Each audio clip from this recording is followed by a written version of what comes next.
एक बार की बात है। प्रातःकाल दैनिक कार्यों से निर्वृत्त होकर गौतम बुद्ध के सभी शिष्य एकत्र हो गए थे। गौतम बुद्ध ने संदेश देना आरंभ किया। बुद्ध बोले, आज मैं तुम्हें ऐसे व्यक्ति की कथा सुनाता हूँ जिसके पास सब कुछ होते हुए भी वह बहुत दुखी था।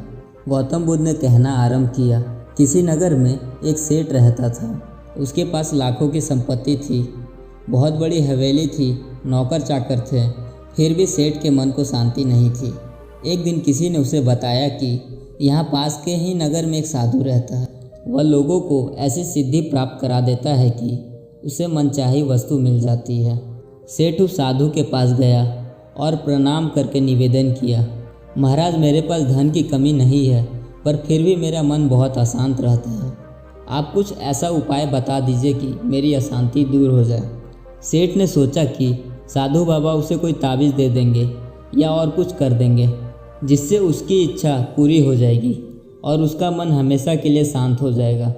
लेकिन साधु ने ऐसा कुछ भी नहीं किया, बल्कि अगले दिन साधु ने सेठ को धूप में बैठाए रखा और स्वयं अपनी कुटिया के अंदर छाया में जाकर चैन से बैठा रहा। गर्मी के दिन थे। सेठ का बुरा हाल हो गया। उस सेठ को बहुत तेज़ गुस्सा आया, पर उसने किसी तरीके से खुद को शांत किया। दूसरे दिन साधु ने कहा, आज तुम्हें दिन भर खाना नहीं मिलेगा। भूख के मारे दिन भर सेठ के पेट में चूहे कूदते रहे। अन्न का एक भी दाना उसके मुंह में नहीं गया। लेकिन उसने देखा कि साधु तरह तरह के पकवान उसी के सामने बैठकर बड़े आनंद से खाएं। सेठ उस रात बहुत परेशान रहा। वह एक क्षण को भी नहीं सो पाया। उसे नींद ही नहीं आई। वह रात भर सोचता रहा कि साधु तो बड़ा स्वार्थी निकला।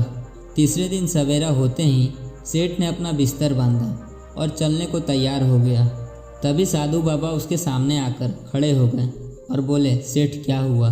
सेठ ने कहा, मैं यहाँ बड़ी आशा लेकर आपके पास आया था, लेकिन यहाँ मुझे कुछ भी नहीं मिला। उल्टे मुझे ऐसी मुसीबतें उठानी पड़ी जो मैंने अपने जीवन में कभी नहीं उठाई, इसलिए मैं जा रहा हूँ। साधु हंसकर बोला, मैंने तुम्हें इतना कुछ दिया पर तुमने कुछ भी नहीं लिया। सेठ ने आश्चर्य के भाव से साधु की ओर देखा और बोला, आपने तो मुझे कुछ भी नहीं दिया। साधु ने कहा, सेठ, पहले दिन जब मैंने तुम्हें धूप में बैठाया और स्वयं छाया में बैठा रहा, तब मैंने तुम्हें ही बताया कि मेरी छाया तेरे काम की नहीं आ सकती।